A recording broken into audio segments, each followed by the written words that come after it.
नमस्कार, मेरा नाम ज्ञानेश्वर है और आप देख रहे हैं लाइव सिटीज। देखिए, साल 2022 है और दिसंबर के दूसरे हफ्ते में हम हैं और तीसरे हफ्ते में बिहार में एक बड़ा फैसला होना है। फैसला यह नहीं होना है कि बिहार का मुख्यमंत्री कौन होगा, नीतीश कुमार है, रहेंगे।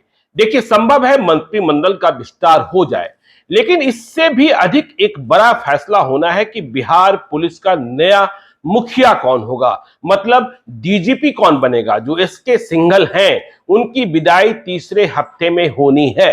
अब देखिए, एसके सिंघल का कार्यकाल क्या रहा क्या नहीं रहा, इस पर अब टिप्पणी करना ठीक नहीं है। लेकिन नया डीजीपी कौन बनने जा रहा है, क्योंकि बिहार को एक कड़क और सख्त मिजाज डीजीपी की जरूरत है। बिहार के जो हालात है और कानून व्यवस्था को जिस तरीके से ठीक करना चुनौती है, उसमें नए डीजीपी की महत्वपूर्ण भूमिका होने जा रही है। आजकल डीजीपी की नियुक्ति जो है वह बिहार सरकार सीधे तौर पर नहीं करती है। इसमें संघ लोक सेवा आयोग मतलब यूनियन पब्लिक सर्विस कमीशन की भूमिका होती है, महत्वपूर्ण भूमिका होती है।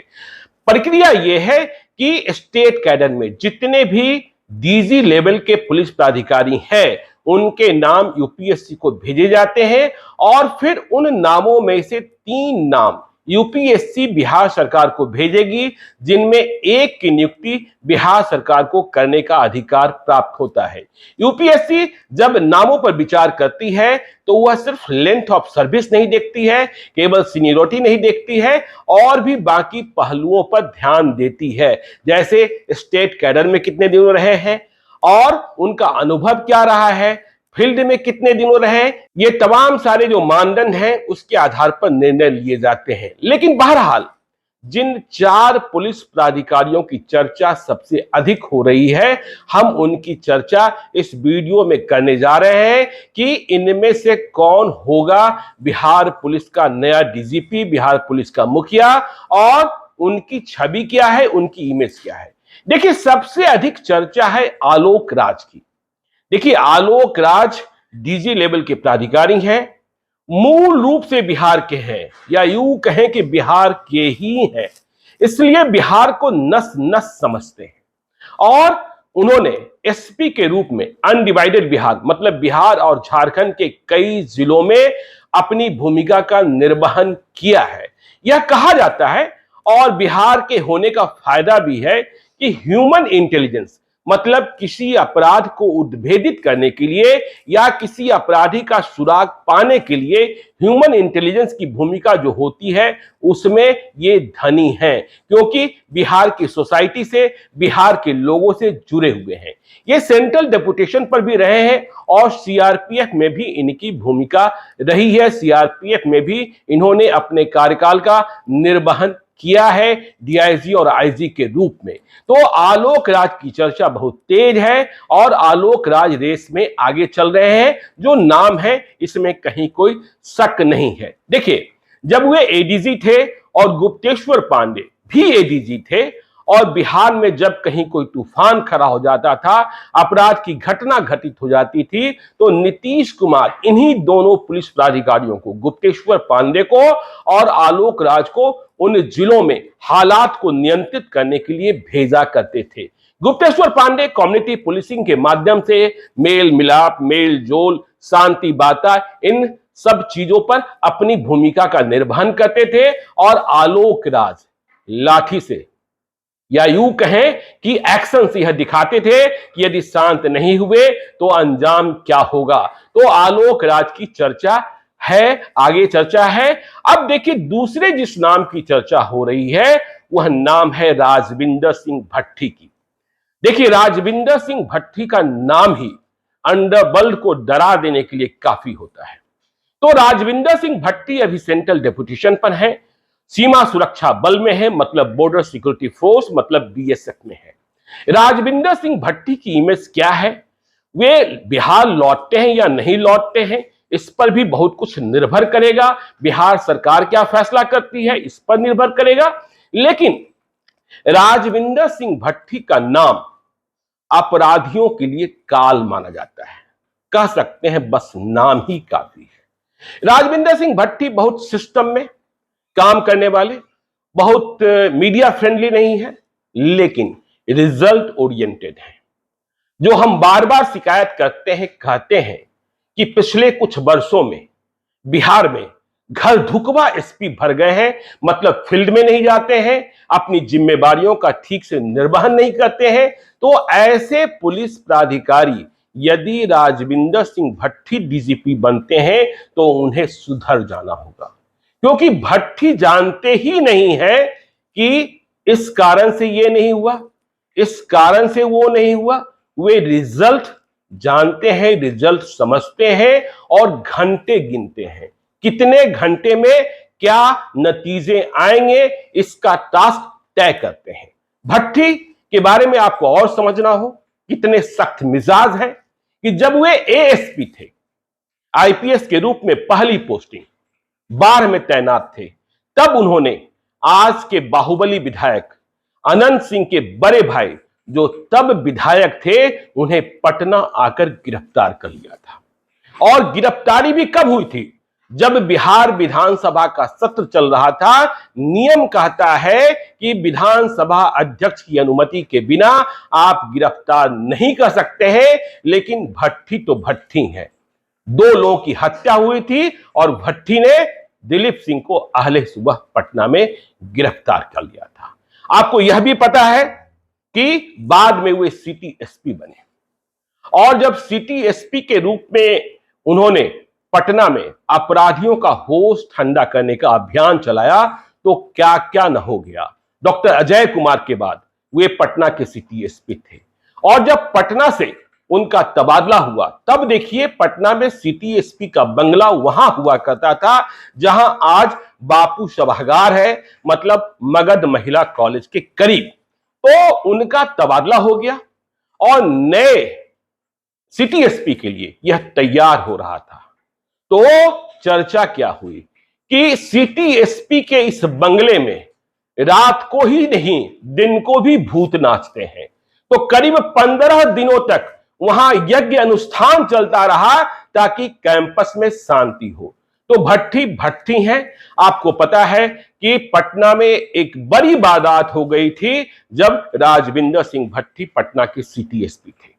अशोक सिंह विधायक की हत्या हो गई थी और भट्टी ने कुछ ही घंटों में इस केस को क्रैक कर दिया था कि इसके पीछे प्रभुनाथ सिंह है, और प्रभुनाथ सिंह को फिर इस तरीके से उन्होंने भगाया, या यूं कहें कि बिल में भी छुपने का मौका नहीं दिया, और 48 घंटे में प्रभुनाथ सिंह कानून के हत्थे चढ़ गए थे। इसके बाद प्रभुनाथ सिंह का क्या हुआ आपको पता है, सुप्रीम कोर्ट तक से उन्हें राहत नहीं मिली है।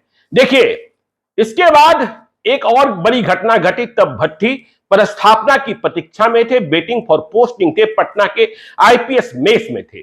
14 जून 1998 को पूर्णिया में सीपीएम के विधायक अजीत सरकार की हत्या कर दी गई। इसके ठीक एक दिन पहले पटना में आईजीआईएमएस में ब्रज बिहारी प्रसाद की हत्या हुई थी। अजीत सरकार की हत्या के बाद हंगामा खड़ा था पूर्णिया में। तो इस हंगामा को शांत करने के लिए लालू यादव तब भट्टी को हवाई जहाज से लेकर उड़े थे पूर्णिया के लिए, और पूर्णिया में जाकर भट्टी को दिखाकर लोगों को शांत कराया था कि देखिए अब हम भट्टी ले आए हैं, अब अपराधियों की खैर नहीं है। आगे जानिए कि शहाबुद्दीन नाम ही काफी है। शहाबुद्दीन को नियंत्रित करने का प्रयास क्या क्या न किया गया। कोई शक नहीं कि रतन संजय और सीके अनिल ने सिवान में बहुत मेहनत की, बाद में संजय सिंह ने भी। साल 2005 के चुनाव की बात है, 2 चुनाव हुए थे, लेकिन शहाबुद्दीन पुलिस की गिरफ्त में नहीं आए थे। तब बिहार के चुनाव के पर्यवेक्षक, observer, special observer KJ Rao ने राजविंदर सिंह भट्टी को सीबीआई से बिहार बुलाया था, और सिवान में तैनाती करने के लिए सिवान में एसपी का पद विलोपित कर दिया गया था, क्योंकि राजविंदर सिंह भट्टी डीआईजी बन चुके थे, और राजविंदर सिंह भट्टी को डीआईजी सिवान के रूप में पदस्थापित किया गया था। परिणाम यह निकला कि शहाबुद्दीन जो भागे चल रहे थे वे दिल्ली में एक महिला पुलिस पदाधिकारी के द्वारा गिरफ्तार किए गए। इसके बाद शहाबुद्दीन का पिंड तो कानून से छूटा ही नहीं, आपको पता है वे अब हमारे बीच है भी नहीं। तो राजविंदर सिंह भट्टी दूसरे किस्म के पदाधिकारी हैं और यह सभी जानते हैं कि यदि वे डीजीपी बने तो फिर बिहार में अंडरवर्ल्ड में कोहराम कैसे मचेगा। देखिए, तीसरे जिस पदाधिकारी की चर्चा है वो है शोभा ओहटकर। बहुत ही कड़क मिजाज, पहचान ही है शोभा ओहटकर की हंटर वाली एसपी के रूप में, मूल रूप से महाराष्ट्र की रहने वाली, लेकिन बिहार में कई जिलों में, दरभंगा में, वैशाली में, जहां तक मुझे याद है छपरा में भी एसपी रही हैं। और अपराधियों को ठंडा करना, और जब एसपी थी तो पिस्टल लेकर जब वो निकलती थी तो लोगों को याद है कि बड़े बड़े अपराधियों के होश ठंडा हो जाते थे। दरभंगा में जब वो एसपी थी तो एक बड़े अपराधी का पीछा करती हुई दिल्ली में एक बहुत ही बड़े नेता के घर तक पहुंच गई थी। तो शोभा ओहटकर, और यदि शोभा ओहटकर के नाम पर चर्चा होती है, मुहर लगती है, तो इसका मतलब यह कि बिहार यह संदेश देगा। नीतीश कुमार कई तरीके के संदेशों को देने के लिए जाने जाते हैं कि बिहार में पहली महिला डीजीपी बनी है। लेकिन शोभा ओहटकर के बारे में यह भी कहा जाता है कि अपराधियों के लिए जितनी खतरनाक है उतनी ही गुस्सैल भी हैं। तो क्या फैसला होगा? देखिए, चौथे जिस नाम की चर्चा हो रही है उस नाम के बारे में आपको बताएं, उनका नाम है मनमोहन सिंह।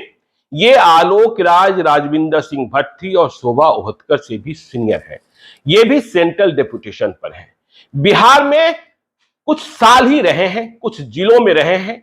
इसके बाद ये चले गए केंद्रीय प्रतिनियुक्ति पर और इंटेलिजेंस ब्यूरो में पहुंचे।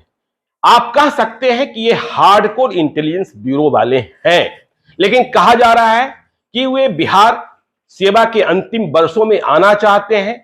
उन्हें मौका सरकार देगी या नहीं देगी, संघ लोक सेवा आयोग से नाम आएगा कि नहीं आएगा यह भी पता नहीं, लेकिन मनमोहन सिंह के नाम की चर्चा भी चल रही है। मनमोहन सिंह इंटेलिजेंस ब्यूरो में, और आपको मालूम है कि जो इंटेलिजेंस ब्यूरो में होते हैं उन्हें देश की आंतरिक और बाह्य सुरक्षा, मतलब एक्सटर्नल और इंटरनल सिक्योरिटी और थ्रेट के बारे में बहुत सारी गुप्त जानकारियां प्राप्त होती हैं।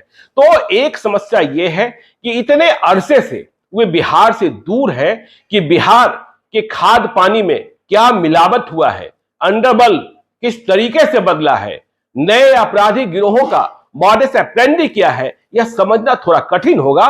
बहरहाल देखिए, तीसरे हफ्ते में फैसला हो जाना है कि बिहार का नया डीजीपी कौन होगा, आलोक राज, राजविंदर सिंह भट्टी, शोभा ओहटकर या मनमोहन सिंह, या फिर नीतीश कुमार जैसे चौंकाते हैं सस्पेंस फिल्म के डायरेक्टर माने ही जाते हैं, और यूपीएससी ने कोई और नाम भेज दिया डीजी लेवल के प्राधिकारी का, तो कुछ भी हो सकता है। लेकिन इस बात का ध्यान रखिएगा कि नीतीश कुमार सीनियरिटी का भी थोड़ा ख्याल रखते हैं। तो आगे जो कुछ होगा वह भी आपको हम बताएंगे। आप देखते रहिए लाइव सिटीज को। यदि अब तक आपने हमारे यूट्यूब चैनल लाइव सिटीज को सब्सक्राइब नहीं किया है तो जरूर कर लीजिएगा, और यदि इस वीडियो को आप फेसबुक पेज के माध्यम से देखें तो पेज को लाइक कीजिएगा, ट्विटर पर भी हमें फॉलो कीजिए। धन्यवाद।